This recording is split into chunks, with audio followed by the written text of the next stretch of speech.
are many causes of the Civil War, among them being the idea of the American system, the tariff of abominations, key differences between the composition of the North and South, with the major point of contention being the issue of slavery, and Abraham Lincoln's election.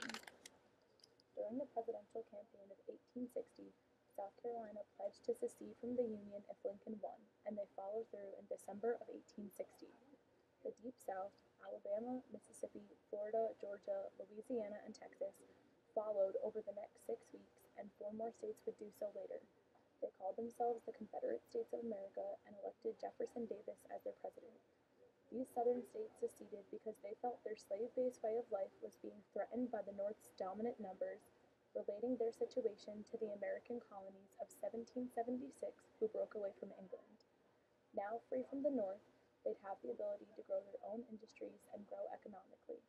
However, they didn't envision the North would take action to stop them from leaving. The Civil War officially began April 12, 1861 at Fort Sumter, South Carolina. The South opened fire on the northern fort that was already low on supplies, forcing them to surrender. Lincoln was outraged and called for 75,000 volunteers to join the military and for a naval blockade of all southern ports. The first major battle would be the Battle of Bull Run, July 21, 1861, where all hopes of a quick war ended. The North retreated at this battle, on paper making it a win for the South, but due to the lack of organization, the South couldn't pursue. The importance of Bull Run is that it showed each side the necessity of planning and preparation. The war then took a 9-month timeout to prep. When the Battle of Bull Run resumed, General Lee from the South easily beat the North's General Pope. At this point, the South was clearly winning the war.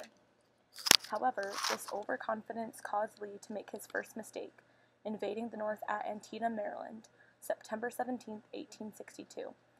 In this battle, Lincoln appointed General McClellan, who helped win the battle, although most say because General Lee lost his battle plans and they were luckily discovered by the Northern troops.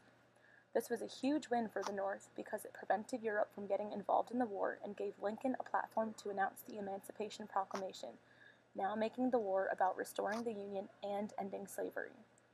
However, many criticized the opinion that Lincoln was the hero fighting to end slavery on moral grounds. The Emancipation Proclamation gave a grace period from September 22, 1862 to January 1, 1863, giving all states the opportunity to rejoin the Union and be able to keep their slaves. When no one took him up on the offer, he then made it part of the war's mission to end slavery everywhere, at least all states opposing the Union. Union troops freed slaves as they marched through the South, eventually allowing them to fight with the other Union soldiers. The next battle occurred at Fredericksburg, Virginia on December 13, 1862, under Union General Burnside, who led the North to a certain defeat. Similar results occurred under Union General Hooker nearly 6 months later at the Battle of Chancellorsville.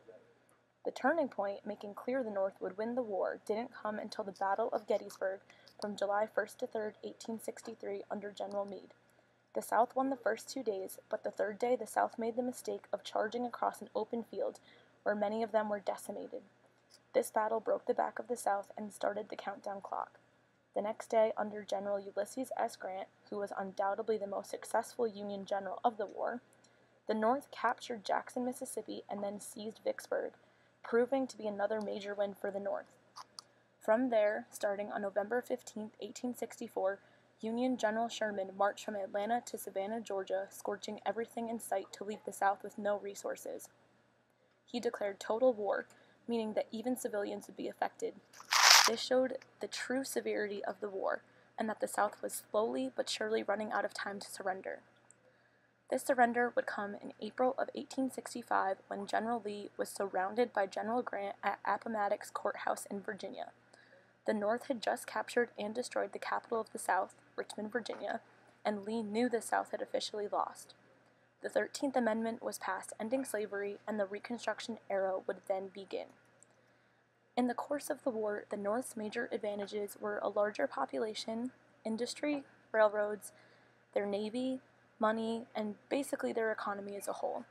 The South's major advantages were their geography, being that they were fighting on familiar land because they were fighting a defensive war, and their excellent war leadership under General Robert E. Lee, who led the majority of the battles for the South.